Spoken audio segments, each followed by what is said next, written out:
હવે આવવાનો હવે શું કર્યું હું તો રાયડામાં જે રહી ગયો હતી આવ્યો નહીં હું હવે કરાવવા જેવું ખરી એટલે મારા બેટા એક વાત ભૂલી બેઠા છે વેવાઈ ને અહીંયા રાસા પણ વેવાઈ મોનસા કરે વિવાહ વેવાઈ તો લા ઘણા મનાવશે બરોબર તમને મને પોસ પછી આમ દયો હા આઈ ગઈ વેવાઈ પોસ તો વેવાઈ ના પડે પણ વેવાઈ જાય ગયા અમે ફોન તો કરેલો હતો ઘરે મારું લોક મારે ના છે ફોન તો કરેલો આતા હતી વાજે છે દયો તો કેવા છોકરા અમારા વેવાઈ તો મોસ ચો રાખી દી તાળમાં પરોણા મારા બેટા આઈને બેઠા છે ઓહો આવા પરોણો ઓય આયા પરોણો રામ કરતા છે પેલા કે જા બાના વેવાઈ રામ રામ રામ રામ રામ રામ રામ રામ ઠીક દો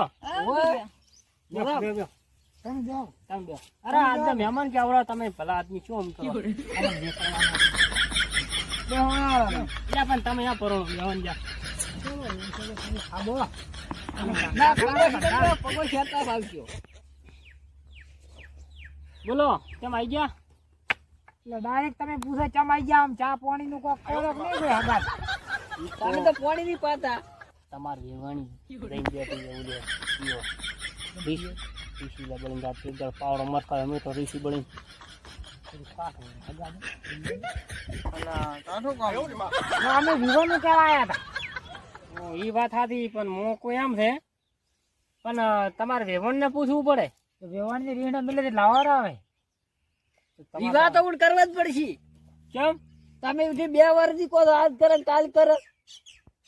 એ વાત સાચી તો કોણ કરો બરા લાખ રૂપિયા એક તો લઈને ગયા એ સોર પતંગી વિવાહ તો હું કરવા જ પછી તમારે 2-3 વાર મને તમે કઢાયો પાસે હા તો હું પણ અમે થોડી વાત સાંભળી હતી કે તમારો છોકરો ચોરી દારૂ ને પીએ. ના એવું કોની વાત કરી તમે એટલે અમે થોડો સાંભળ્યો તો મારો છોકરો તો કોઈ દાડો જેવા ધંધે નહીં જાતો હીરા કહે ના સાહેબ તમારે ઓલા નથી રહ્યા એક તમાકુ વાઈ છે ને બે બધા એના અમે વાતો કરતા હતા ના ઈ તો ખોટી વાત છે એવું છે એમ હવે મુરત તમે આ કઢાવાનું ગોને શું મત કાઢો તો તમારે વેવણની લાઈન માં ફોન કરશો તમે કરવાનું? તો ભાઈ ઝડપી કરતો તેમ પણ 2 દાડા ફોન કરતો રહો અમે ઓહો. આ તો વિવાદ કોઈ કાલી કરવાનો નથી આ તો પણ ડફો બને ને મેલો કરે. તો 2 દાડા સુધી ફોન કર દો ઓહો. વિવાહ તો